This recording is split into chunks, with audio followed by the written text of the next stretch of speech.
Hello and welcome to Politics in Plastic. My name is Jim Vessel and I am joined today by Lou Rollins. Lou, thanks so much for coming on board for the very first episode of Politics in Plastic. How are you? Yeah, you bet. I'm good. Thanks for having me on, Jim. It's great to see you again. Awesome. I have to say, this was a show that I've been kind of thinking about for quite a while to start, and I was excited to have you on as our first guest. We're definitely going to cover quite a bit of stuff that I think maybe doesn't get talked about as much in the hobby, and I'm actually really excited because already in the like 6 hours since I kind of posted the show, we've had a huge amount of drama, I guess, on both Twitter and Reddit and all the various forums. So I've had a ton of feedback. So we're gonna definitely talk about some of the comments that we've seen so far. Um, Good. I'm really hoping that we're able to address most of the like bigger questions that some of the community has addressed.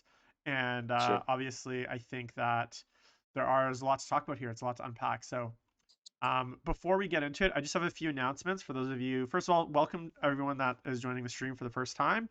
Very happy to have everyone. I would like to just make a quick few announcements. The first announcement is that next Thursday, so this Thursday's best overall show, time change. So normally we broadcast the show at 6 p.m., but this week, because we have a guest from the UK, we will be broadcasting at 1 p.m. Pacific, 4 p.m. Eastern Standard. So make sure to tune in if you're going to tune in live on Twitch to remember that we're adjusting the time. Sunday, there's normally a stream on Sunday, and there will not be a stream this Sunday. I'm actually going to be going out to the guys that play on tabletop, and I'll be doing two different videos with them on Sunday, so I will not be here. But hopefully, you guys will get a chance to see that video when that goes live in a little while. Oh, Lou, I just lost your video. There you go. So that's the other announcement. So Sunday stream is canceled, but for a good reason. We're gonna get some cool content from Play on Tabletop. Make sure to follow those guys. They're absolutely incredible what they're doing. And then the last thing I want to announce is usually see I'm not the kind of person that's going to leave like the exciting news for the very end. I'm going to tell you guys right up front, which is we've already set up our topic for next week and a guest for next week. So I wanted to announce that before we got into it. So next week's guest, we have the impeccable Peter the Falcon coming on next Tuesday, Awesome.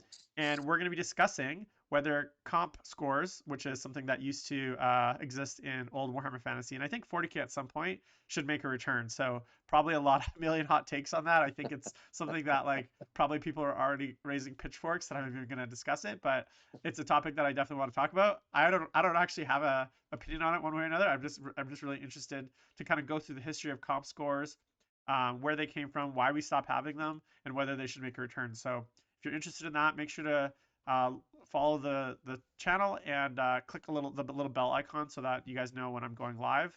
And you can also check the stream schedule on the page as well. So with that said, I just wanted to introduce Lou Rollins. So Lou and I probably met sometime in 2019, kind of on the hobby scene, at the tournament scene. Lou, where are you actually from? Because I kept telling people that you're from California, but I just guessed that because most of the events I saw you in were on the West Coast. I'm originally from a little two-horse town in central Utah. Okay. So I'm a fourth generation pioneer heritage. There's more sheep, cattle, and turkeys than there are people where I live. Uh, just recently relocated back here. I've been all over the world with work and various things that I've done. Spent quite a bit of time on the East Coast, but came back 4 years ago. And so, if you were to throw a dart at the state of Utah and Okay. it hit right in the middle, that's where I'd be at. Utah. I've never been to Utah, but I'll definitely add it to the list of places that I need to go to play Warhammer. My goal Come is on at one out. point to play Warhammer in all 50 states and maybe all 10 provinces, and maybe not 3 territories because I don't think they have many Warhammer tournaments in none of it. But I definitely want to get like a inspirational international tournament scene going.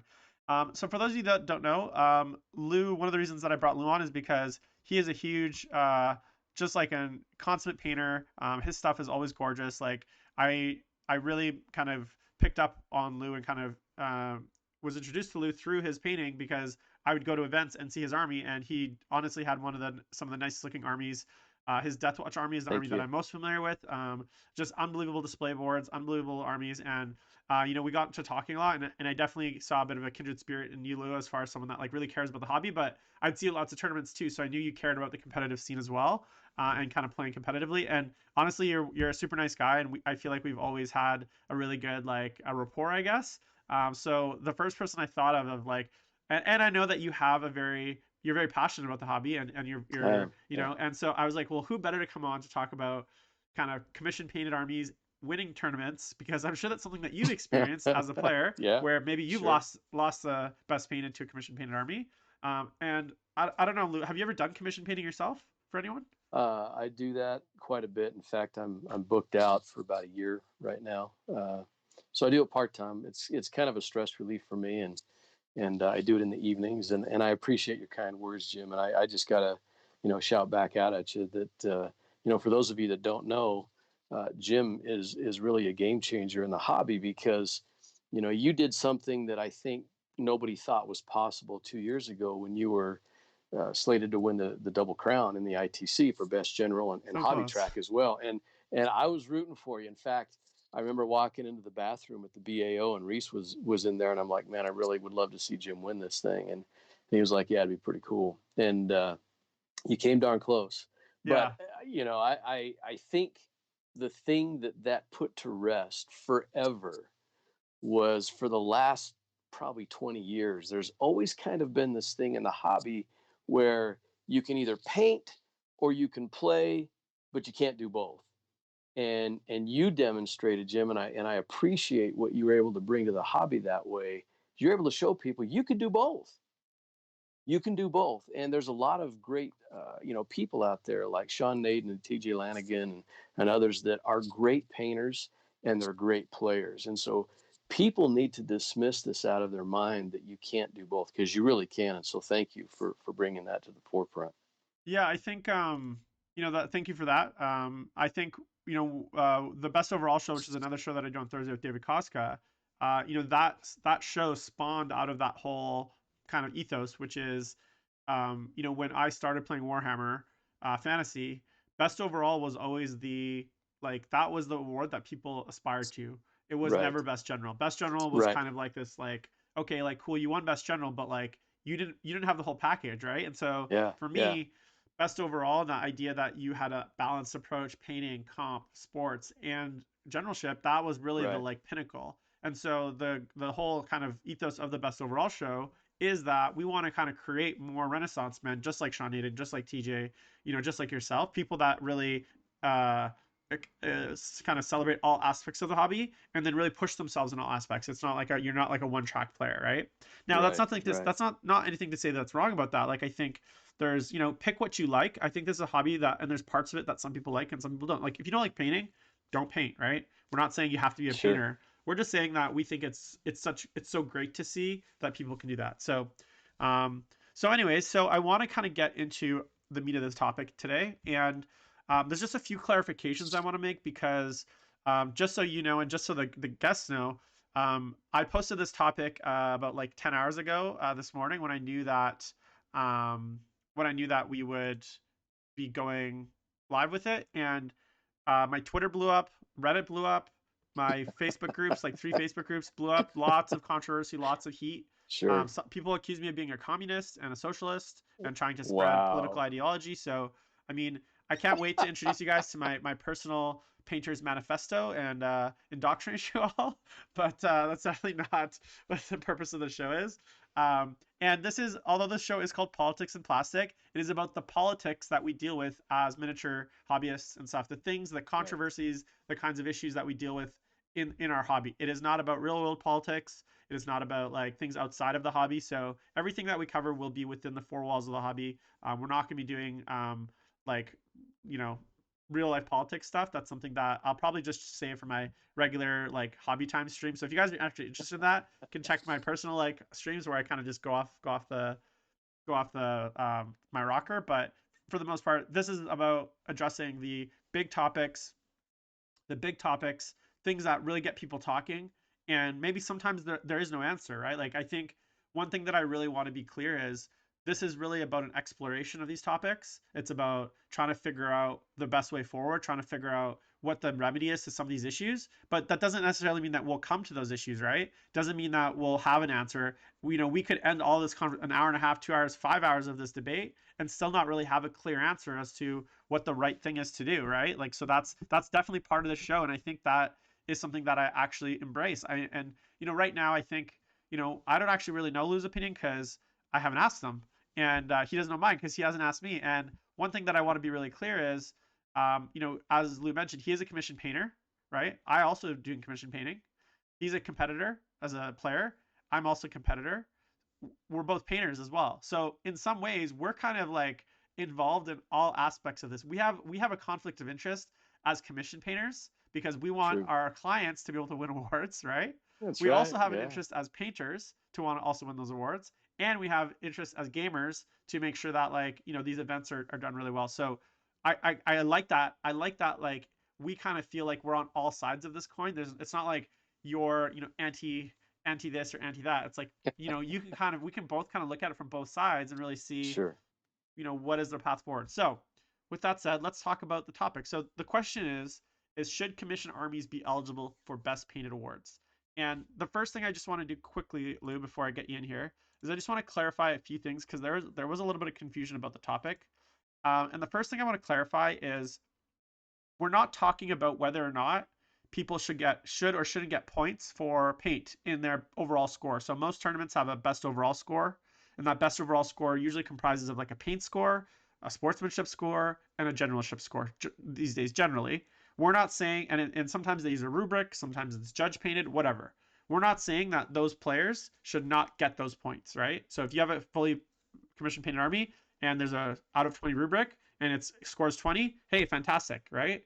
That's not what I'm saying. I'm also not saying that we should not have like some reward. Like I know favorite army is sometimes a reward. Sometimes some tournaments have both favorite army and best painted. So we're talking specifically about the best painted award. And I guess Lou, the first question I ask you is in your head, when I say the word the best painted award, what is that to you? Like what does that represent? And what do you think that best painted award is for? What is it rewarding, I guess? What do you think it should be rewarding? Well, I think that's a good question, and I think even with the question and the way that you asked it, Jim, is there's already a division with the question, even within those of us that are hobbyist enthusiasts. And so, in the ITC competitive track, if you're competing for hobby track. Hobby track, in my opinion, encompasses a few things. It encompasses modeling. It encompasses, adding some new things, maybe green stuffing some stuff onto your model, those types of things in addition to paint. Now, some competitions do exclusively paint. And so, whether it's best hobby or best paint, in my mind, I'm thinking that's the person who put all this work into their army. They painted it themselves. They put forth the effort to personalize it and make it, themed and make it kind of live on the board, if you will. We all know these are plastic soldiers, but when you really do a bang up job, it is just something to behold to see a really phenomenally painted army. And so when you say best painted, I'm thinking of that. I'm thinking of the person that put all this work in, and they hands down beat everybody else with their hobby skills, their modeling skills, and their painting skills. Right. And so when it comes to the purposes of like say the best painted award per se, do you feel like are we rewarding who has the best painted army or are we rewarding the artist? Because sometimes I feel like that's a distinction, right? Like with generalship, right? We often are rewarding the best general specifically. And I know when we look at say something like the Golden Demon, right? So I couldn't. This is kind of I guess a point. I couldn't enter the Golden Demon with someone else's army, with someone else's model, sorry, because that is a reward for painting, right? And the idea is that we're Right. rewarding the artist. So is the best painted army award any different than that, or do you think that there is a distinct, like, is it the same, or is there a difference? I think there is a difference, and I think that there could possibly be a way, and I'm hoping that and I'm assuming we'll get into that, but the best painted and the best artist are two very different things. And Like you said, if you're entering the Golden Demon, then you'd better be the one that's painted that army. If you're taking somebody else's army, then that person really should be present to be recognized for the work that they did Right. because you didn't do it. Okay. So if I'm hearing you correctly, you think that, like, I guess the best painted in an army, like a best painted award at a tournament, what you're rewarding is the best physical painted army, not the best artist. Is that, am I understanding correctly, or did I get it backwards? No, I think that's where the issue is. And then we have, the ethics of, well, if I bring an army that's been commission painted, do I put that up for the award, right? Because that's really where you're headed with this. Okay. All right, that's a good point. And I guess one question that I have, and this is kind of something that was really brought up, was, okay, so let's, I guess, like, first of all, should the best painted award exist at all? Because there was a lot of comments today that, hey, because we can't police it, because we can't like figure out who's actually painting that army, right? Or there's like all sorts of gray areas. So one of the gray areas that was brought up was, hey, my friend, people obviously with these always like to go to extremes, right? It's never like, it's like, hey, what's the most edge case I can think of? And then let's use that as like a general rule for the whole like system, right? So someone was like, Sure. well, if I did the rims on my friend's bases, would you disqualify him because he didn't technically paint the army, right? And I think in those cases, like I think there's certain edge cases where like it's pretty clear who painted the army. And yeah, if you did the black rims on your friend's Right. bases, then yeah, I don't think that's an issue, right? What if you did one Correct. model? What if you did a unit? What if you did one character for him? So where is this line between did I paint it or not, right? Like, what if I did the base coats for him? So there's all these scenarios that we could think of where people basically don't fully paint their army themselves, right? And should they still be eligible for best painted, right? So that's a question.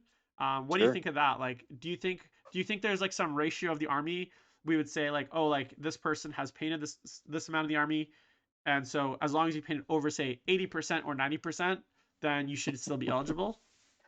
I don't know that you can really even put a percentage on there like that because we're talking about skill set. In my opinion, I'm thinking about skill sets, right? If somebody shows up and they're vying for that hobby award, and I want to make a distinction, at least for me, in my mind, there's a difference between hobby track and best painted. Mm-hmm. The ITC rewards hobby track. That's what it's called, Right. and so that encompasses other things. But if you're talking, whether you're talking hobby or painting, um, if my buddy paints, base coats my guys like with a primer or with an airbrush, or if somebody else brings an army where their buddy base coated them, I personally don't have an issue with that. Where I start to get concerned or have questions about what's going on is, did they do the blends? Did they do the highlights? Did they do the edging? Did they do the eyes? Did they do, the non-metallic metals? Those types of things, because that's where the technique comes in. That's where the skill comes in. And so, like you said, if they're painting the bases, I don't know if that's going to matter. If they base coated them, even probably isn't going to matter. Okay. But when you start getting to the skill set, that's where I think the issue is. Yeah, I mean, I think for me, like, I think this kind of goes to a larger issue of policing and like honesty. It's like, there's a lot of concern about how would we tell, right? So how do we tell if a player has done an army themselves or commission painted it or had a friend help out? That's a very difficult question to answer. And to your point about ITC versus hobby track, although I do, sorry, ITC hobby track versus best painted, although I do agree with you, they're two different things. The ITC hobby track generally is awarded, like you get points for it by getting high paint scores. Yep. Um, and those don't necessarily translate to best painted awards. So you might get say 19 Correct. out of 20 on your paint score, which makes you the second best painter in all these events that you go to, which gives you lots of hobby track points, and still not win a best painted. So they're like kind of two separate things. Yep. But presumably, if you're doing really well in the hobby track, you're probably winning a few best painted along the way, right? Yeah, Like absolutely. it's not, Agreed. yeah. So the question is like, and I think to your point, I think honestly, from the hobby track perspective, um, I think everyone should be eligible for that because at least, because for me, you're showing up to an event with a well-painted army. And I think for me, what the hobby track really is about is encouraging that behavior. And whether you painted it or your buddy painted it or a commission painter painted it, for me, it raises the level of the hobby. It raises the level of the armies in events, whether it's you painted it or someone else. And for me, that's something that we want to encourage, right? And so encouraging people through the hobby track to do that, I think, is a good thing. Now, do I think that person should also win a best painted award? Well, that comes down to, again, whether or not we think that best painted should be awarded to people that just have the nicest armies, or if we're actually rewarding the person who painted that army, right? And I think that's really the crux of the argument here. Because I don't think I have any issue with people with commission painted armies getting hobby track points. I think that's totally fine. Or even winning the hobby track, right? For me, it's really like the best painted award at an event. So like at a tournament you go to and they award someone with best painted. Should that go to that commission painted army, right? Well, and I think I'm going to disagree with you on a small point, because I think in my mind, hobby track and painting is the same. Right. Um, and I guess where I stand on that issue is that if you're going to show up to and I've seen both situations, by the way, because I TO as well.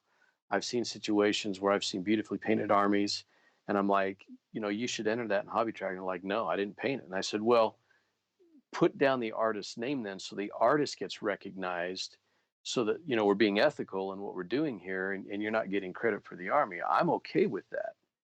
When I have the issue is when somebody shows up and they're pushing for best paint or hobby track, and they didn't paint a lick on that thing. They had that thing commission painted, and they're putting it up there as if it's their own work. That's where the issue is.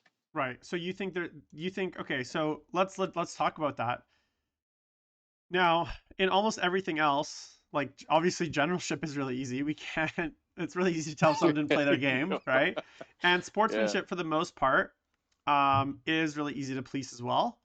Um, so how do we police, and I guess I don't like to use the word police because it sounds very kind of like authoritarian or kind of like Yeah.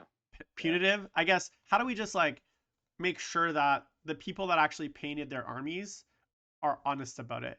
And from my perspective, there might not be a good answer, right? Like it might just come down to the honor system and um letting people like essentially asking people that question, right? Laying it out in the tournament pack, saying, hey guys, we want to recognize people that have really nice armies, whether it's commissioned or not. You'll still get full points for your painting score. But if you didn't paint your army, please let us know because you won't be eligible for best painted, right? For instance, if that's the way you're Right. going to do it. Right. And, Right. you can even put a caveat inside if you didn't paint more than 90% of your army, right? Or maybe the judges ask, hey, did you paint every model in this army? And if you didn't, which ones didn't you paint? And if it's like the three, even if it's like 3 out of 100, if it's the three showcase centerpiece models, maybe that's like, yes, technically I painted over 90% of it, but if it's the Right. three nicest painted models that really win me the award, then that I didn't paint, then like that's maybe a little gray area too. But do you think there's a way to effectively do this? And even if there isn't, do you think it's still worth trying? That's a really good question. And I think that there are probably vastly more people that hobby than play competitively. And I think for most people, it's the hobby that really brings them into the competitive scene.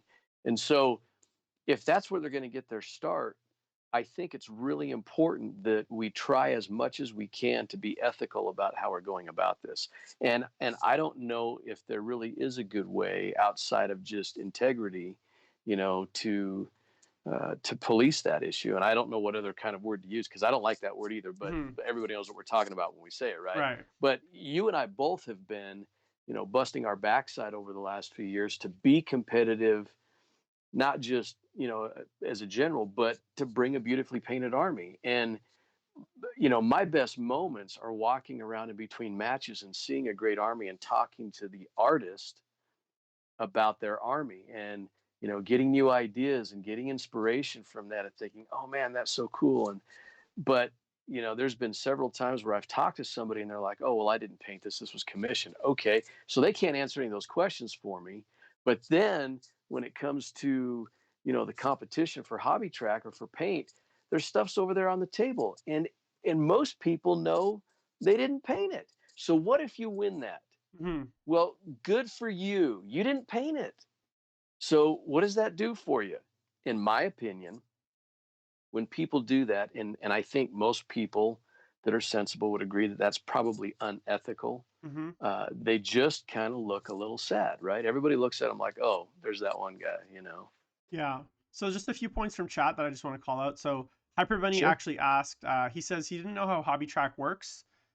So just to kind of quickly explain it, the way that Hobby Track works is essentially it's completely voluntary, which is actually something that I don't like because a lot of TOs are really bad at doing it. But basically, Yeah. the TOs essentially just like they would submit their ITC, their like generalship scores to the ITC, they would also submit things like their painting scores. And the system is a little bit complicated, and I think a lot of TOs struggle with it. But basically, what it does is essentially it's two separate ranking tracks, one for generalship and then one for painting. So or hobby. And some tournaments, it doesn't really matter how you score it. So some tournaments might give you points for combination of like their hobby score might be more than just painting. But essentially it's just like a separate track and it's up to the individual TOs to um, like submit. Xenios asks, does best painting come with any points or benefits, or is it just the award? Honestly, it's just the award. I think. Like I think what we both said at the start of the cast is we want to make sure that players are still eligible for best overall. We don't want them to like lose their like say there's a painting squad of 20. We don't want them to lose those points. They still get those points. They just don't get the award that rewards specifically best painted. I think was the point. And then the last point, and Xenos makes this again. It's like policing the issue seems impossible, and I think you're right. I think you're right to say that it's impossible and that it's extremely difficult. But I also think it's worth, to the best of our ability, is letting um letting the issue to the community and hopefully, and this is kind of like what my like my dream is, whether it's realistic or not, is putting that out there to the community and hopefully like that creates um people saying like will we get once in a let's say 1 out of 20 tournament goers who didn't paint the army but said they did, definitely absolutely will happen. Is that something where we think that's going to be like that's going to be able to go on forever, right? And I had a really good conversation about this with David a few weeks ago on the best overall, which was what happens if after an event you discover that a player had cheated, whether it's because their list was incorrect or maybe some other information came to light that showed that the player cheated. And I talked to John about it as well, John Wiremuller as well. So there's been lots of discussion about what to do when like a generalship or a gameplay event shows that a player cheated. And I think unanimously the thought is like, well, they would get stripped of those points. There would be some sort of Right. post event punishment. And so I hate wanting to be in a situation. I hate being in like a punitive culture where it's like, Right. okay, well, Right. if you lie to us, we're going to punish you. But I think there should be some, like, hey, we're gonna leave it to the honor system. But then if it turns out in 2 weeks that your commission painter sends us a DM and says, hey, by the way, so and so didn't That's actually mine. paint the army, I did, and he took all the credit. Here's proof. Then I Yeah. don't think it's the worst thing for us to say, hey, by the way, like.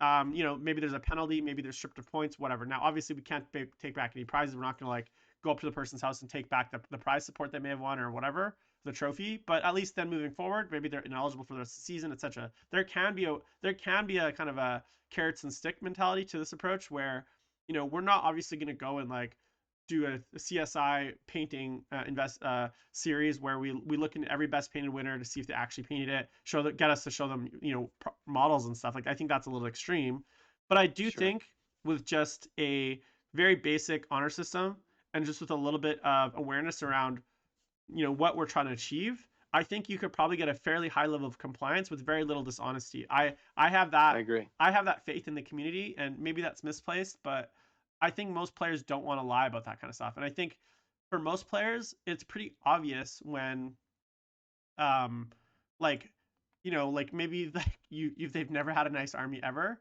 um and like all of a sudden they show up with like a golden demon level army and it's like, okay, like did you paint this? And they're like, yes. It's like, well, okay, ask them a few questions about the army and I bet you could Sure. tell really quickly if they painted it or not, right? Like Right. I Right. could talk to any painter and within 2 minutes tell You know. figure out whether they know what they're doing or not. Now again, not every You TO is know. going to have that Yeah. ability. Like again, you as a good painter it's a lot easier for you to tell than someone maybe that as a TO that isn't a good painter, right?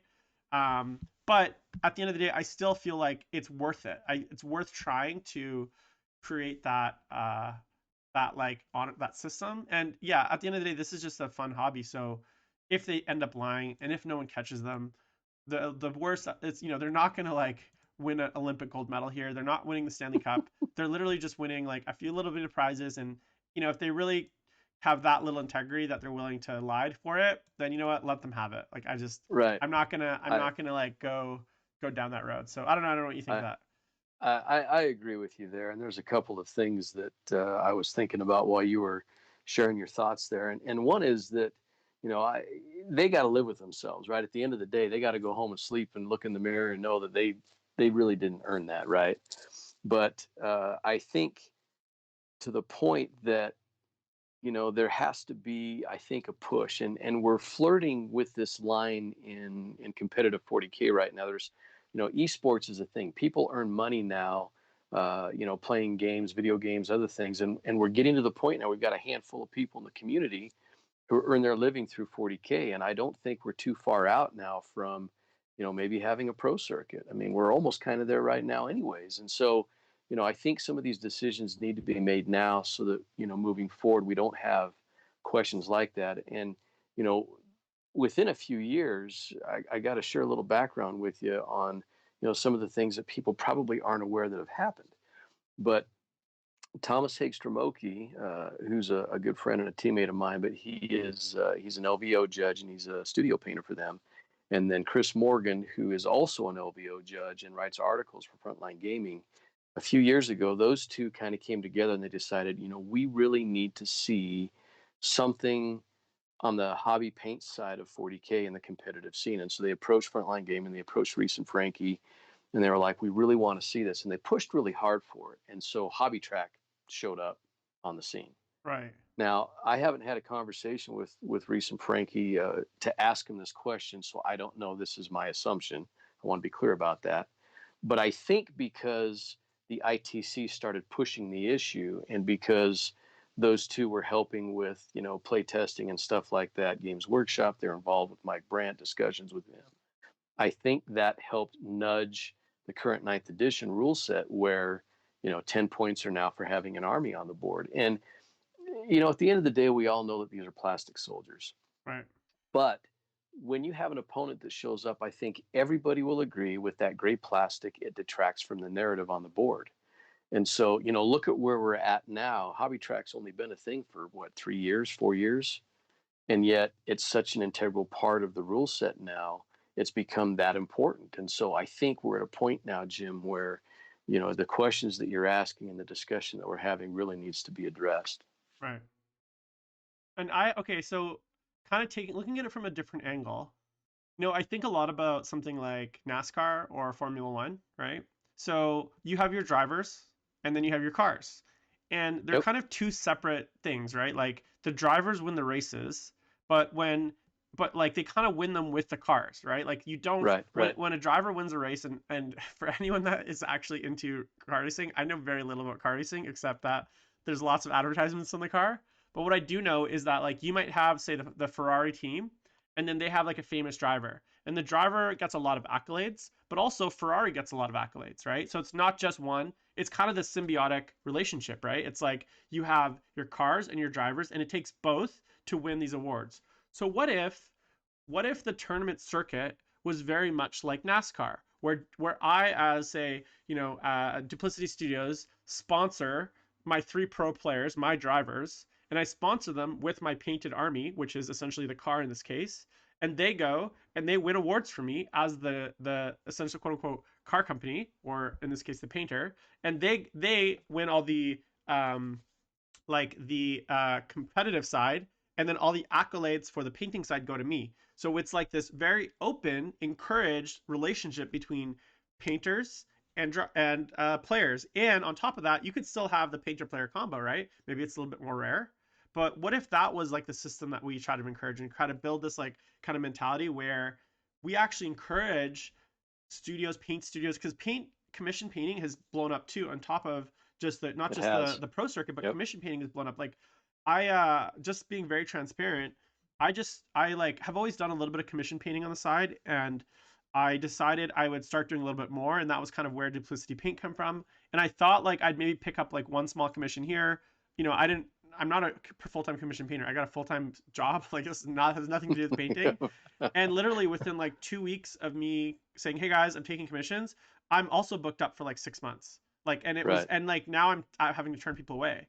So Yeah. it just for me, who's got like and people know me obviously, so there's a little bit more of there's a little bit more like maybe I have a little bit more like clout than someone that just like isn't like never heard of that starting a commission studio. Sure. Sure. But at the same Sure. vein, like I was surprised by how quickly I was able to like have people approach me with zero like existing real clientele, anything like that, and be so quickly booked up. So I guess my point is like it's very obvious to me that not just has the pro circuit from a playing perspective blown up, there's so many coaching services, players that are like going full time, but commission painting as a kind of thing has also blown up Huge. comparatively, right? Like it's gone Yes. along with it. And so what if instead of having this kind of like this fight over best painted, instead actually best painted was like who's your army sponsor, like what if that became the norm, right? Where it was like people showed up with sponsored armies, and that was they even have shirts with like a bunch of ugly logos on them.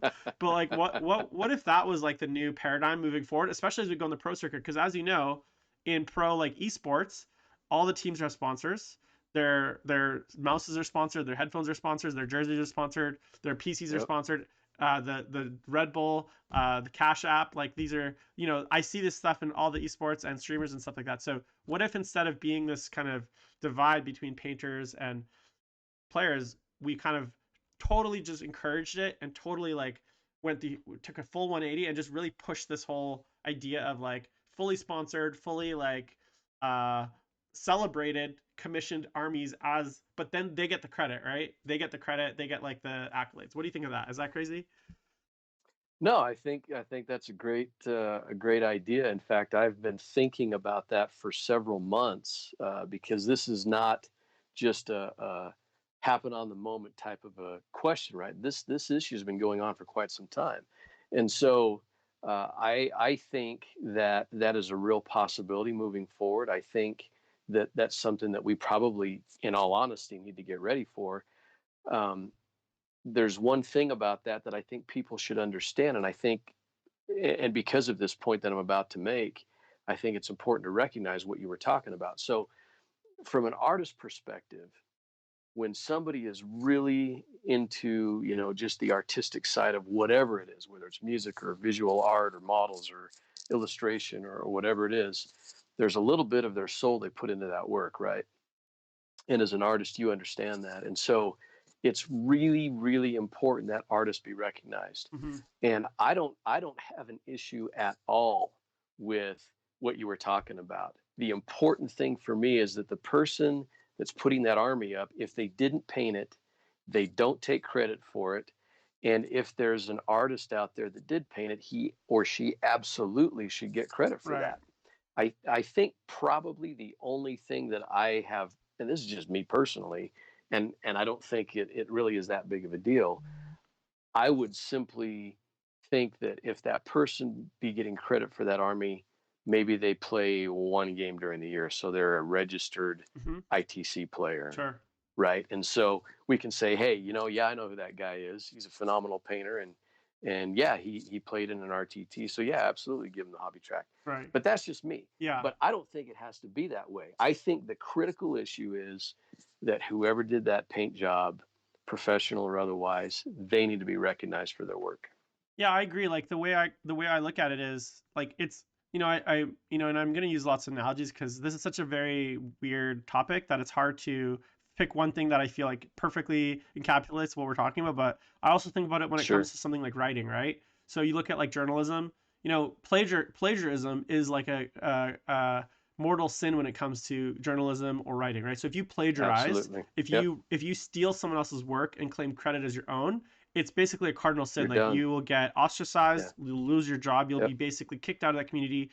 It's very hard to shed a reputation as someone that plagiarizes in journalism, right, or in any field that requires kind of creative submission, where you Sure. steal someone's work. So, in a sense, when someone does that in the community, and just like in real life, not all plagiarism is caught, right? we try to do our best. There's tools that's been created, like whether it's like things that like scan the web, etc. Sometimes plagiarism doesn't get caught for 20 years. I've seen stories about people getting caught that, hey, they plagiarized a thing in high school or college, or an article they wrote 20 years Right. ago for some, no name newspaper got plagiarized, Sure. and someone discovered it was plagiarized, and all of a sudden their career is ruined 20 years later. So even in a field that takes it as seriously as like journalism, for instance, in writing, it's an issue that still happens. But for the most part, I think most people are scared enough of the consequences that they don't do it, right? And sometimes Right. even though that most people don't do it, it still happens. And sometimes a lot of people get away with it, and sometimes people get caught, and there's consequences. So in a sense, when I see someone submitting an army that says I maybe taking credit for an artist, for me that's no different than plagiarizing a book. You're essentially taking credit for something that you didn't do. You're handing in someone else's paper, Right. essentially, right? Like that. For me, it's no different. Yep. Now, Yep. to your point, I absolutely agree.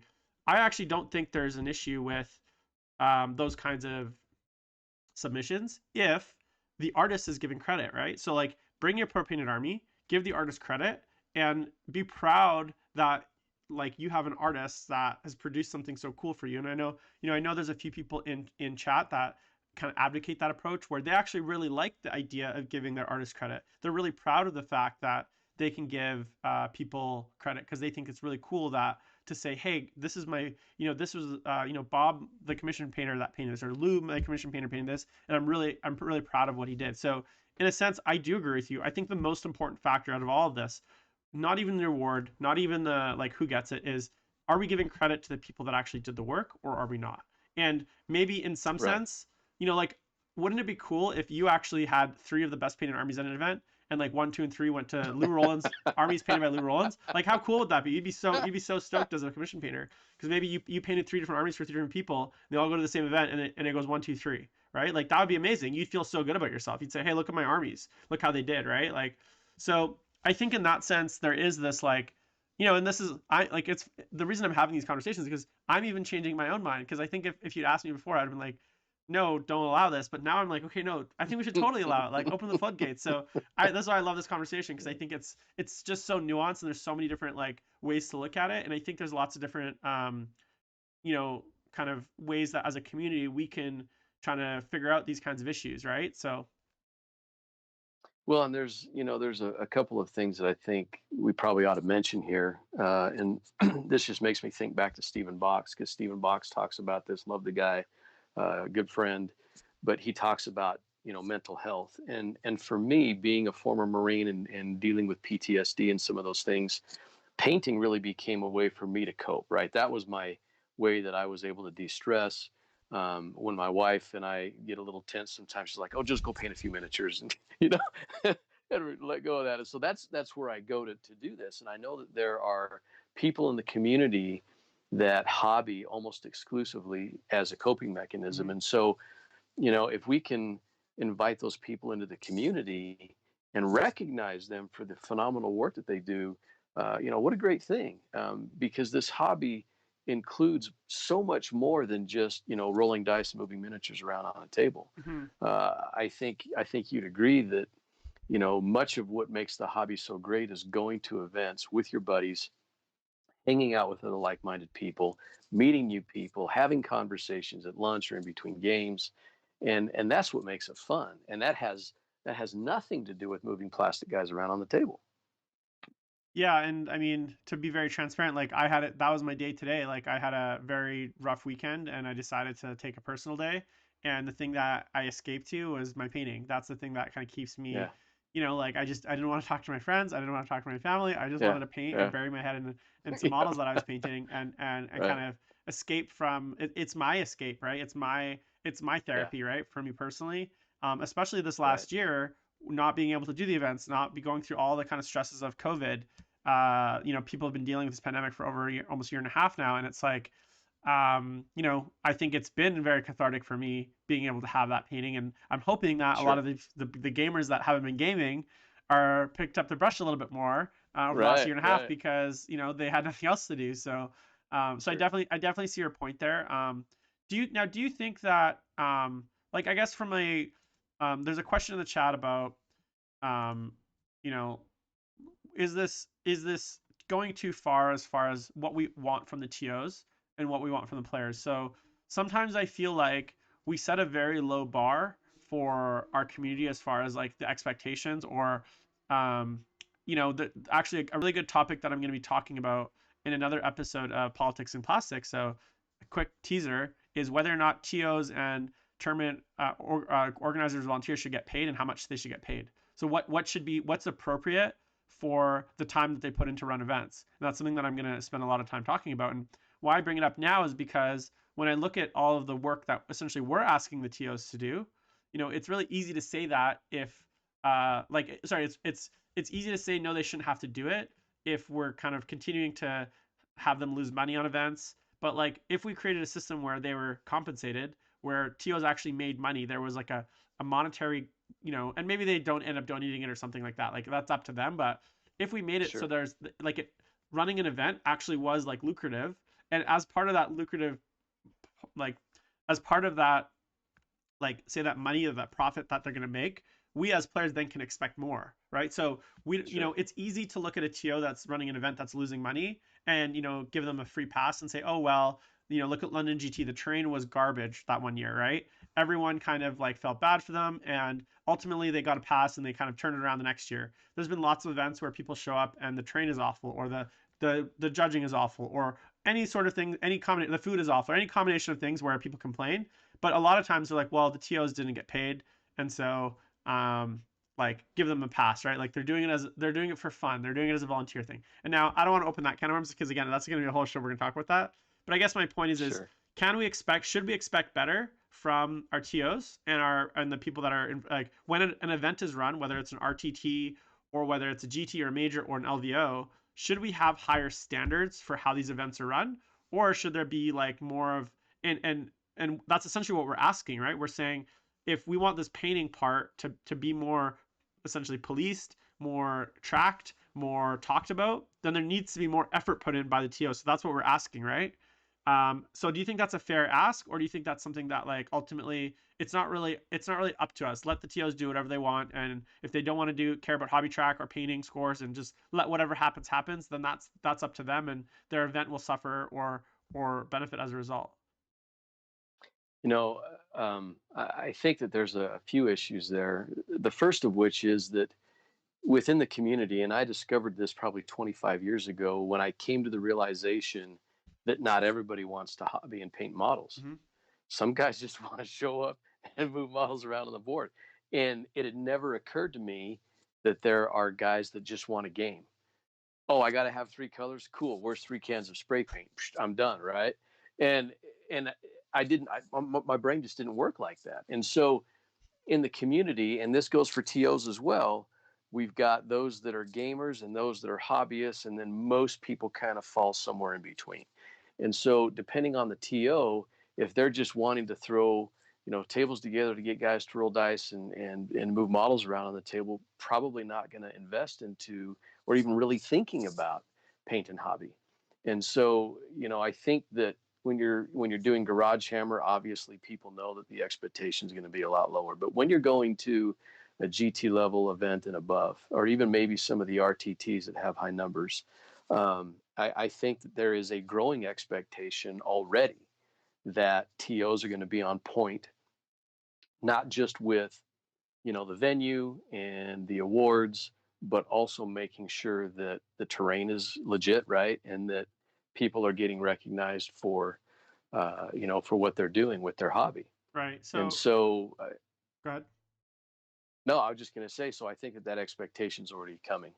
Yeah. So just a few kind of comments from chat. So Danny Reynolds says he paid almost 20K for his Chaos collection and he deserves to win Best Painted at a local RTT. So that's actually a really good topic because essentially what his saying is that he deserves that because he spent that money, he should win the award. So that's something that I want to touch on is what are we rewarding? And I think we talked about this earlier, but it's like what we're rewarding is not who showed up with the best army, right? So the best painted award is not I mean, and maybe at your event it is that, right? But I think what we're advocating for as a whole is that the best painted award should represent a reward for who painted the best army themselves, or we're rewarding the artists that produced the best army, essentially, not who showed up with the best army. Because he's mentioning that it's not a golden demon. Danny says that it's not a golden demon contest, but it doesn't have to be. Like, there's a lot of other contests that aren't golden demon, right? That will reward players for various things, right? Like, you could have a pub quiz, right? You could have there's a million ways to create contests. And I think as long as the rules are clear of your event and you're clear with the players showing up that, hey, this best painted that we're going to reward at our event is rewarded. The way we're going to reward it is to the player who, or the artist essentially, who showed up with the best painted army, right? So I don't know. What do you think of that? Like, do you think that he's got a point there, or do you think that it's Like, what are your thoughts? This is a hard line for me, and we've been talking about it. You've used a couple of metaphors now with driving and riding. Um, I don't care if you spent $100,000 on an army. If you didn't paint that army, you had better give credit where credit is due to the artist that painted that. Mm-hmm. I have no issue with you spending the money on it. Yeah. And there's another individual in our community locally here who spent about the same amount of money on an army, and it looks beautiful. And I love seeing it on the table. But you should not put that army up there as if you were the one that painted it. You need to give credit to the artist. Right. You spent the money on it. Cool. Get the award for whatever, but you're not going to win best painted if you didn't paint it. Right. And that's a hard line for me. Yeah, and I think the point is being made is like, I would agree with you. I think so. Okay, so what's the alternative? Should we have and I know we talked about it earlier. We talked about the kind of concept of like a favorite army, right? I'm not a huge fan of favorite army. I guess I'm not a huge fan of anything that's player voted in general, and I've made my point clear. And the reason I don't like player voted generally is because it's usually a popularity contest. I know from personal experience going to lots of events, on both sides of it, I've had clubmates vote for me even when they didn't even look at anyone else's army, and I've had the opposite happen where people voted for their clubmates without even looking at any other armies. So I've seen kind of the dark side of it, where it's like, oftentimes, like, if me and my 4 buddies travel to an event, maybe we're 3 hours away, we drive together, they're gonna all vote for me for best. And as long as my army's like reasonably within that top 5, like, it doesn't have to be necessarily the best painted. Obviously, if I show up with a 3-color army and they all vote for me, it's gonna be very obvious that like they're just like, they're just sandbagging the results. But if my army is within, say, the top 10 percentile, with a favorite army award, oftentimes you can justify anything, right? It's not best painted. You could say you just really like the theme, or you just really like the colors, or you just really like the conversions. You could have any number of reasons for voting for an army like that, and no one's gonna judge you, question you on it, right? Like, no one's gonna say, well, why is it your favorite army? It's my favorite because Jim painted it, and I love Jim. That's why it's my favorite. Right? Like, you could come up with any, like, that's my point though, right? Like that. So I'm not a huge fan of the favorite army award as like a alternative reward for people that have those commission armies. I think it's kind of a bit of a cop out. And I've also been a big advocate of like judge scored painting, but again, that's not always possible. But yeah, I guess the question I have is like, another point was made is you can't get best general if someone else plays your games, right? So should you be able to get best painted? And I think we both agree probably not, right? I'd agree with you 100%. Yeah, I think, again, this is a hard line for me. Yeah. Spend the money on it. That's great. Have pro painters be recognized, like you said earlier. Let's just marry that into the the acceptability of what we're talking about and doing here, and just flip everything 180 and say, hey, yeah, let's just do this. But at the end of the day, whoever painted it is the one that should be getting credit for it. Absolutely. So what do you think of the idea that we should have, like, say we had separate categories? Say we had, at any event, you had a pro painted, so just like we have in sports, we have pro sports and amateur sports, right? We have, and once you're pro, you don't compete with the amateurs. You guys are in a whole set, there's different leagues, right? So what if we had it something similar to that, where you could show up and say that, hey, this is a pro army, and it competes against other pro armies, and then the amateur armies, the armies that essentially, and when I say, okay, I don't actually, let me rephrase that. I don't want to use the words pro, because I'm technically a pro painter and you're technically a pro painter.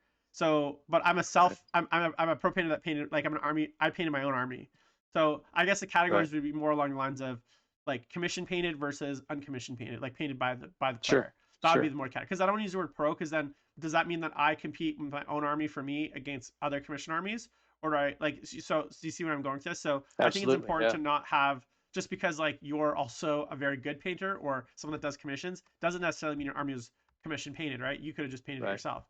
So Sure. do you think the solution would be to maybe have two categories? One for, hey, if your army is commissioned, great, we're gonna have a reward for you.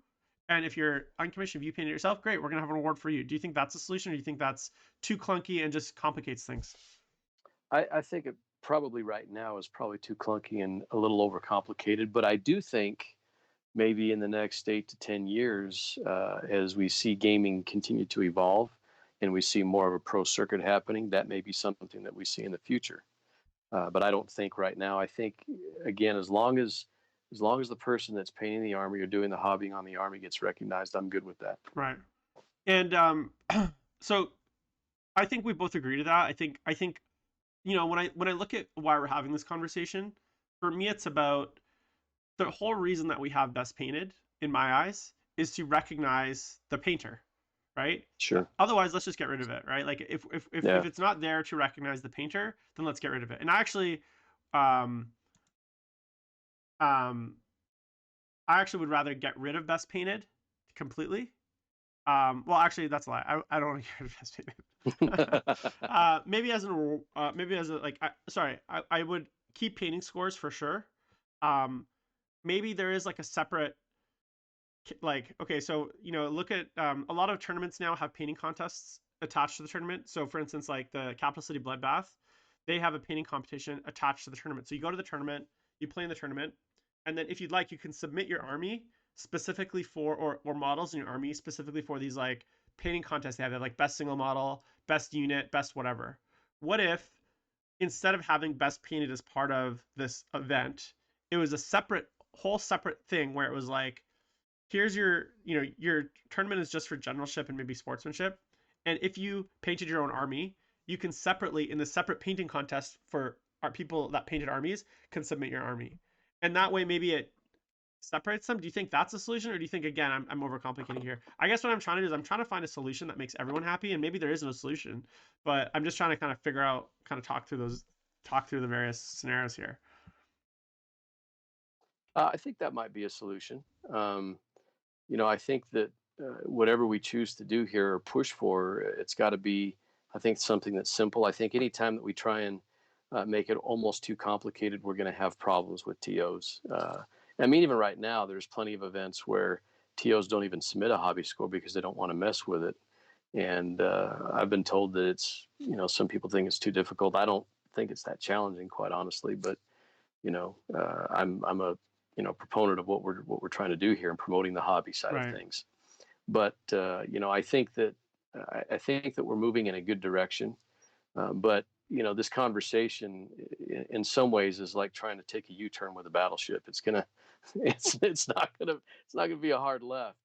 But I think we're steering in a course that I think people recognize and have had discussions about, obviously, and they have very strong feelings about. And I think we're moving in a good direction. Yeah. So do you have any suggestions for like what you think, like, do you have any ideas for maybe what we should try to, because so there's a few comments in chat, just to kind of go through them. So one person saying that, you know and I think a big part of this, like a big part of this comes from the idea that there's usually a reward. So I've won lots of prizes in as best painted. I've won like paint sets and paints and prizes and stuff like that, and I've won them as generals as well.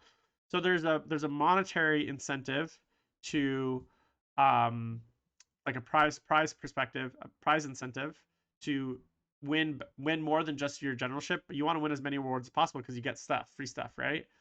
Sure, So should we sure. remove that? Like, I know prize support is a big part of a lot of events, and obviously for generalship, it's pretty easy to tell that the person played the game. But then it gets into this whole conversation of, well, what if they're professionally coached? What if they have like, what if they're working with like Art of War? What if they're working with some other coaching service? Is that then a clean win? You know what I'm saying? Like, I think you can get down that rabbit hole quite deep. But Sure. for the purposes of, like, say, a best painted award, should we remove, besides maybe like a plaque or some sort of trophy, which even to me is still important. Like I have a, just like you, I can see yours in the background. I have a Yep. bunch of them. I have a bunch of them in my in my closet. They're not on my walls, but and like I feel really proud about them. I'm really proud Yeah, that I won those, and that I put in the work to win those. sure. Um, obviously someone that didn't paint their army might not feel that they might think it's a cool trinket that they won and they brought home. Are they going to feel the same level of pride that maybe me or you would feel if we won those awards? Probably not. But should we maybe remove all sorts of prize incentives and it's more just a recognition? And that way, that would help encourage people to not take credit where credit is not due. I don't know. I don't know that that's the right way to go. And you know, quite honestly, I took a break from 40K through fifth edition, came back in sixth, and I literally just put everything I had into opening up a game store. And I had a handful of models that I had kept. Somebody bought a box of random stuff, and in that box was a fifth edition Assault on Blackreach Hmm. set of Marines. And so I painted them up. I went to a tournament and I won a sportsmanship award. And I used that money to get my next unit. And over the course of the next year, I slowly built up my 40K army again. And had I not had that prize support, I probably wouldn't have been able to continue doing it. I know that there's a lot of people in a very similar situation, Right. and so I think that that's important to have that. And on top of that, I think it's important to be recognized. You know, uh, a couple of years ago in 2018, when Reese called my name as the hobby track champ, I wasn't expecting the emotion to come, and I don't know if you experienced a similar thing, but I got a little teary eyed, walking up there to receive that award because you put a lot of work into it, and you kind of put your heart and soul into some of that work, and it's nice to feel like, even just for a few moments, that you're a champion, that you're a victor, right? And to be able to take that home and say, hey, I did this, I did something, and my kids see it on the shelf too, and I can look at that and say, hey, if you really put your mind to something and you work to overcome it, you can win, and I think that's important. Yeah. Like, a funny thing is as much as I played 40K last in 2019, I think I went to something like 26 or 27 tournaments, right? So we're Holy talking smokes. between RTTs and 2-day Jeez. events, plus the travel time. So we're talking another 16 hours. If I'm flying, whatever. Despite Wow. all of that, I still spent 5 times more time painting that year than I did playing. Yeah. So Oh despite yeah, the for fact sure. that I came second, my time investment in my painting was about 5 times as much because I spent Right. hundreds and hundreds of hours painting, right? Yeah. And Yeah. for me, the reward for that painting, winning that hobby track, was just like you said, did feel really good, did feel really rewarding. And people sometimes look at the generalship, and there's lots of players that put in lots of hours, right? Like I'm sure someone like John Lennon or Richard Siegel, they're playing all the time, right? They're putting in tons of hours, but I still bet you I paint more than they play easily, like not even a question, Yeah. right? Yeah. And like at the end of the day, like being recognized for that time does feel really good. So it feels really bad to say just because there's this like difficult situation of pro painted versus, sorry, commissioned versus non-commissioned, we should deprive the painters, the people that put in that effort, as the prize, because that's the only way to make sure that, like, you know what I mean? It feels very punitive to the players that actually put in the time. It feels unnecessarily like harsh, like, or we're gonna punish all the players that paint their own armies just to stop a few people that maybe unfairly claim credit for armies that they didn't paint. You know what I'm saying? Like it feels Right. like it seems like a bad solution for a problem. No, I agree with you completely. And you alluded to something earlier that I, quite honestly, and this might be another topic for another day on your show, but uh, I think for most people they see the pinnacle of this whole gaming thing as the best overall, or what we oftentimes refer to as the Renaissance man, right? The guy Right. that gets the best score, probably in paint, probably doesn't maybe necessarily finish top tier in general, but gets a really high score as a solid player. And he's fun to play with. You walk away from that game going, he really kicked my trash in, but man, such a great guy. I had a great game with him, and I would really love to see, in the competitive scene, the big check go to the Renaissance man as opposed to the best general. That's just my personal preference because I think that is more exemplary of being just a well-rounded player. And for a lot of people, I know I can speak for myself. If I had the choice between, walking away with a $5,000 check for being the best general at the LVO or being the Renaissance man, I'd take the Renaissance man every day of the week and twice on Sunday because I think it's just that cool. Yeah, and like I 100% agree with you. Like for me, the as I mentioned earlier, like for me that is the pinnacle, right? It's like the difference between winning the like I don't know, like I look at something like I'll use an example like uh Michael Phelps, right? He won like 8 gold medals, I think, right? Right. Now More, way more than something that, but yeah, well sorry, it's eight ton of gold them. medals in like the one Olympics. I think he ended up winning like a bunch more. But Right. like I think like the 200-meter breaststroke is like the most popular kind of or something like that. I'm not sure which race is like the most prestigious. Just like the 100-meter sprint is the most prestigious running race, right? Like when you think about what is the most prestigious running race, no one says the 400-meter, right? They say the 100-meter sprint is the most prestigious Yeah. running race because it means who's the fastest man alive, right? Right. And just Right. like that, swimming has a similar thing, right? But for me, like someone winning say like the triathlon or an Ironman or something that's really like that kind of like yeah, okay, you can run super fast for 10 seconds, but can you bike, run and swim? Can you shoot a gun? Can Right. you like do the Right. the what is it called, the like thing where you jump over them? I'm not quite sure. The high jump. Hurdles. Can you do all that in one race? Like that for me is like so much more of an accomplishment. Not to say that there's any less accomplishment of winning the 100-meter sprint, but for me that's the equivalent. It's like the difference between winning the 100-meter sprint and then winning like the triathlon or the decathlon or whatever they call it Right. in sports, Right. right? Like that really takes such a well-rounded athlete with so many different skills. Or I look at something like the Tour de France. In the Tour de France, there's like 20 something stages, right? Now, there's different winners that win each stage, and each of them are celebrated for that specific stage. But there's speed stages, there's mountain stages where they climb mountains, right? But the real winner of the Tour de France is the one that has all of it. He can put together the speed, he can put together the distance, he can put together the climbing, right? That's the person that we celebrate. We don't celebrate the guy that just has the fastest sprint. And for me, like that, when I look at something like best overall, steeple race, thank you. That is really what best overall represents. It's the person that's really able to put it together as a whole, right? And that for me, I'd much rather win the Tour de France than win any one stage of the Tour de France, right? Yeah. But For that's not real. how we look at it in competitive. And I don't think we're going to change any minds today, me and you, on like saying like, okay, guys, let's have a whole turnaround on this. But yeah, I mean, there's lots of gymnastic. There's lots of analogies, guys. I'm just using things that kind of came Sure. um, easy to me, but these are just things that I think about is like, the people that really have that well-rounded approach, I think it's a lot harder than being single focused on a single thing. And so, we celebrate the people that win those stages or win like in other sports, but for some reason in like a sport like this, what we really celebrate is who wins the like individual, right? Like it's like who wins that individual category. That's more important to us. And at the end of the day, because this is a game, the winning of the game is actually like very important. So like as much as like there's like whether you have a gray army or a beautiful army, it doesn't affect the game, right? It doesn't affect the Right. gameplay, right? Sure. So the question, I think the bigger question, and I think this is something that again me and you might have ideas to, but I don't think we're going to answer is what should we as a community really be championing as the most important parts of this hobby? Should it be the gameplay, the winning of the game at the table? Should it be the kind of renaissance ness of it, like the idea that like having that well-rounded approach? Because I know there's a lot of players that don't play and they're just like competition painters. All they care about is the painting.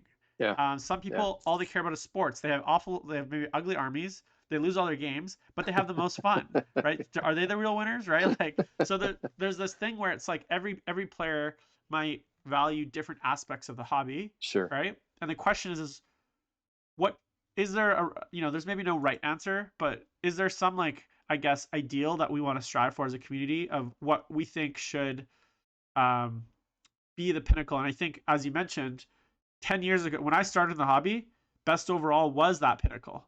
No one cared about best generalship when I played Warhammer Fantasy because all the armies were so broken that it was not a big deal. It was not like an accomplishment to win your games because you could just bring those broken army that was super unbalanced and win all your games easily. Like that was easy, right? You just talk about the flavor of the week army and you rolled everyone. And 40K had those additions too. Like I've heard horror stories of some of the editions that I skipped out in the middle of third and eighth, basically. So I skipped the fourth, fifth, sixth, and seventh. I've heard lots of horror stories of people struggling with armies where it wasn't an accomplishment to win, right? Because their army was so broken. I've heard town R stories, right? Like, and so the question is now as the game gets more balanced, or seems to get more balanced, Sure. we've kind of gone back to generalship being the most important. But is that the way, right? Well, I think you've got to celebrate the brilliance of somebody who can muscle through some very challenging lists and beat them. And I think part of the reason why I'm still playing after all these years is because it's a never-ending, evolving puzzle that you're trying to solve. And as the meta changes and as rules come out, things change. And sometimes, and I think you and Brandon both wrestled with this. You can correct me if I'm wrong, because I don't want to make any assumptions. But you love your Chaos Army, and the meta shifted just enough that it made the list that you were running and playing not quite as competitive as it was. And you had to make a choice. Do I play with what I love, or do I change and play with what the meta dictates so that I can stay on top of that hill? And I Yeah. know for Brandon, he's talked about that. He struggled with that, and he decided he wanted to stay with his Imperial Guard. And for me, I played so many different Space Marine armies. When I finally read about the Death Watch prior to the release in 7th edition, I'm like, that's me. And you know, 8th edition was tough for the Death Watch. We've got a lot more tools now, and now it's almost swung the other way now, where players are like, oh my gosh, look at all these new shiny toys. And it's like, guys, don't forget what we do best. And so, trying to move with things as a general is it's a challenge, and being able to stay on top of that and be competitive certainly needs to be recognized. But that's just one facet of playing. And I think uh, one of the things that I think, at least for me, because I've got boys now that are playing, I want to make sure that when they go to tournaments, they have good experiences. And so if they play, a really good general, but he's a real, acts like the south end of a northbound mule to my kids, Right. they're not going to want to play anymore. And we want to encourage people to continue to play. And so, sportsmanship and being a player that people want to play against because they know you're going to give you a good game, win, lose, or draw, but you're going to be fun to play with, I think is very important as well. Right. And so, I think for me, I think having, the tertiary points of paint, hobby, and sportsmanship, I think are where it's at. Yeah, like to your specific question, um, you know, when Space Marines dropped, I think around the end of August, and actually that's when like my army was in the kind of decline, and plus I've been playing it all season. Everyone knew, like everyone had figured out what they need to do to beat it. So I actually started playing a bit of an off list. Like I was playing kind of more fun stuff. I was already at the top of the ITC, so I wasn't too worried about winning events at that point. Little did I know that a guy named Richard Siegler would come out of nowhere and knock me off the top over like the course. Like I beat him at BAO and like in the Sure. semifinals before I played Jeff, and then and I knew he was a great player, but like he really just picked up steam, and I was busy with opening restaurants, so I didn't get much gaming in. But to your point about LVO specifically, I was painting, and I did paint an entire 4,000 point Soul Drinkers army in anticipation for LVO, That's nuts. and That's as nuts. I was I stopped playing games so that I could paint my army because I was thinking Marines were good. I'll take Marines to LVO, but because I really cared about the look of the army, I refused to do like a 3 color minimum and then just get reps in. And basically what happened was by the Right. time like I think it was like mid to like I think January 5th or like a week before the list deadline, I realized I was gonna get maybe 2 games in before LVO with my Marines, and B like I just it wasn't painted. I would have to continue painting like a madman to even get it to the point where I'd be happy with it. So instead, I decided to take my Sure. chaos and take a list that I had also not played, but at least I'd played lots with chaos, and that was like the main Right. decision. But I could have easily, at the time where I realized that Marines were in the ascendance, I had all the models right. I could have easily put that army together, started playing and practicing, but I don't play with unpainted models as a rule. and I don't paint with models that I've like kind of painted, right? I paint with models that are fully painted and Right. completed, which means, and from a meta sense, I don't switch as fast to new metas. Um, I can, if I'm caught up with an army, it's easy for me to add a unit quickly to catch up. But like if I have to start a brand new army, we're talking 3 to 4 months minimum just to like get it to the point where I'd be happy Yeah. to put on the table. So that's a big Right. that's a big sacrifice that I make, and that's my own choice, and I don't regret it at all. I had a lot of fun. I had a lot more fun playing at LVO with the list that I brought, and ultimately I was happy. Like I knew at the time that I hadn't played. I think I hadn't played in like 3 months, basically, outside of Charity Hammer going into LVO.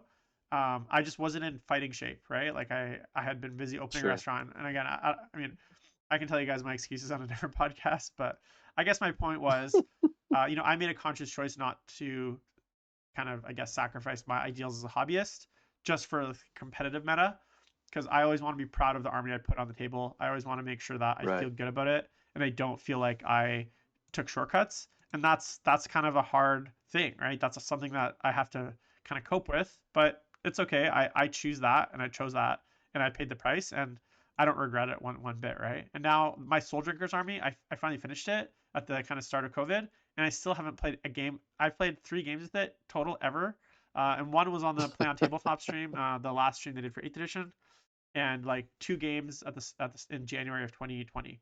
That's it. I played 3 games, and I have a beautiful Soul Drinkers army now. But it's just packed away because I'm back into Chaos, so Chaos is good again. So it's like, so now I have it when Marines get kind of good again. So, but anyways, Well, and I think that, and I appreciate you sharing that.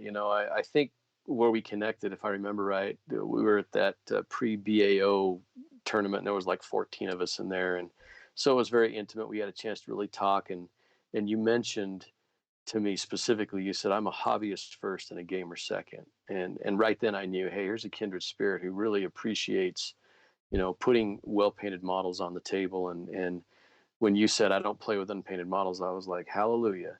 Even with my team, if I show up on a Friday night and I'm play testing something, I'll even hours before I'm leaving be swapping out and slapping paint on it to make sure it's painted. And there's been once or twice where I've showed up with, the 3 color minimum. My guys are like, oh, Lou showed up without a painted miniature. I'm like, he's painted, he's just not painted to my standard, and it's kind of a tongue-in-cheek kind of a thing. But I appreciate being able to put a well-painted army on the table and let my opponent know I'm there to play. And here's something else too that we haven't even talked about that I think merits mentioning, and that is that if you show up and nobody knows who you are and you have a really gorgeous painted army, there's something unspoken that speaks to your opponent like this guy's prepared. You might be a terrible general, but I think you've got a little bit of a psychological advantage because this guy's looking at you going like this guy's on point with his paint. right, He's probably on point with his game too, right?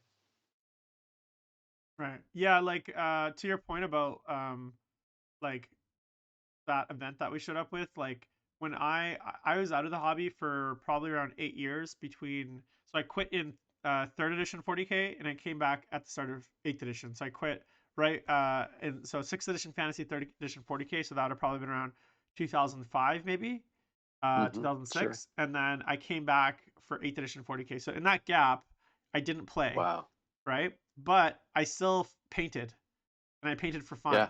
And so the thing that kept me Yeah. in the hobby was not the game; it was the paint. It was the hobby aspect. It was the Right. painting. And I still Right. like to like read. Like I used to read, obviously, like Daka Daka, which is awful, but like I used to look at models there. Cool Mini or not, I used to like regularly browse, even though I didn't play, just to look at Oh yeah. models.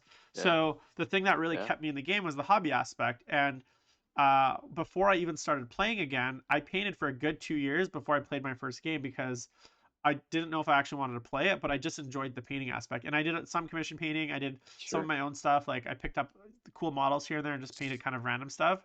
And that was again something that kept me in the hobby. Um, but yeah, so I think that is like, and obviously that's a whole nother topic, I think. But all right, well, any final thoughts on kind of this subject? Like I think from my perspective, just to kind of summarize what we think, it seems to me that, and just to kind of lay out maybe some key takeaways from this conversation, is that we think that the like obviously players with pro painted armies should be able to compete at the hobby track, or sorry, should be able to compete for best overall, should be able to get full paint points.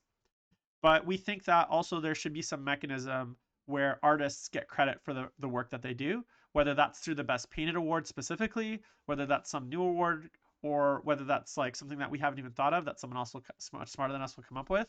But overall, our biggest concern and our biggest kind of, for me anyways, and I don't want to speak for you, but my biggest takeaway from this is we think artists should get more credit for the work that they do, whether it's the player themselves or someone else.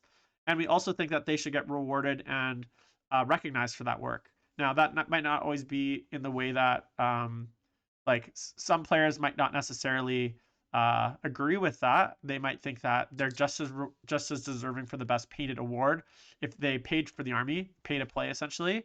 And there's lots of things in life that are pay to play, so it's not necessarily like a unique thing to have a pay to play system.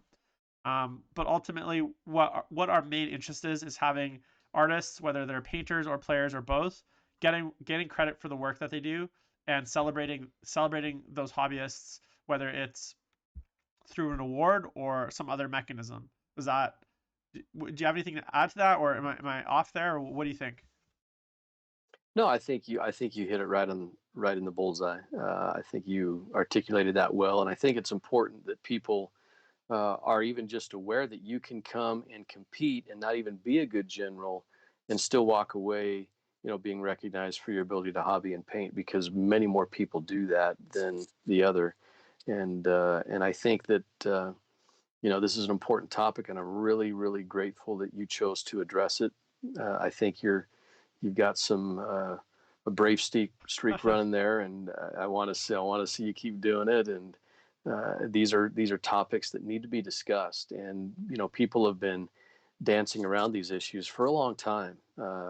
These have been, I still, and I'll send you a link to my blog, because I posted up the letter I wrote to a TO 25 years ago about these very issues that we're talking about tonight. And so this has been something that people have been talking about for a long time, and we need to start really, I think, drilling down on it. And one thing that I will toss out there as an additional point is, maybe we can find consensus at the competitive level on, paint and hobby. Right. Chris Morgan put out there in 2018 a rubric for hobby track for ITC, but I don't know that it's used at every competition. And maybe it's time that we start looking at, how are we going to kind of level the playing field a little bit, that, commissioned painters and non-commissioned painters that are competing can all be scored at the same thing. And quite honestly, I think one of the things that pushed me over the top is one of the things that was listed there for the hobby track score sheet was, do you have a story behind your army? And I had written up a little short story with it, and I put a QR code on some Right. cards. And while the judges were walking away, I was like, hey, there's a background story I wrote. Just scan that QR code. And maybe I was gaming the system a little bit too, because while they were reading my story, they weren't looking so much at some of the other displays. But I think that maybe we can find a more middle Yeah, ground for I think scoring. that's actually a really interesting point, because I had a conversation around rubrics and how I don't like them because it forces players to game them in a way that is inauthentic to how they would normally paint their army. Mm-hmm. So oftentimes rubrics have, say, like, I know Adepticon is a good example. They say, well, 50% of your armies have to be converted. Well, not every army is able to do that because it just doesn't look good. And second, if you Sure, don't, as an sure. artist, want to convert your models but still want to have a great looking army, whether it's converted or not, then it should not hurt you. It should not be this where you lose out. And just to your point about Shouldn't stories, be I penalized for it. remember writing some pretty awful stories, background stories for rubrics, because the rubric said I had to have one. And it felt very disingenuous for Yeah, me that I was writing this story. I mean, I could come up with any sort of story, right? And the story actually was sure. kind of fun to write. Like, I always like creative writing. It was fun to write. Like, I was very like, but it just felt forced. It felt like I was being told as the artist that I have to show up with XYZ, which I actually think goes against everything I believe about the expression of your army as an artist. It's like it should be what you express and how you Sure. express it. And maybe that means it's also conversions and stories and background and display boards. And maybe it's just the pure technical painting that you want to express it. So, I mean, that's a whole episode. I think Yeah. we could talk about painting rubrics.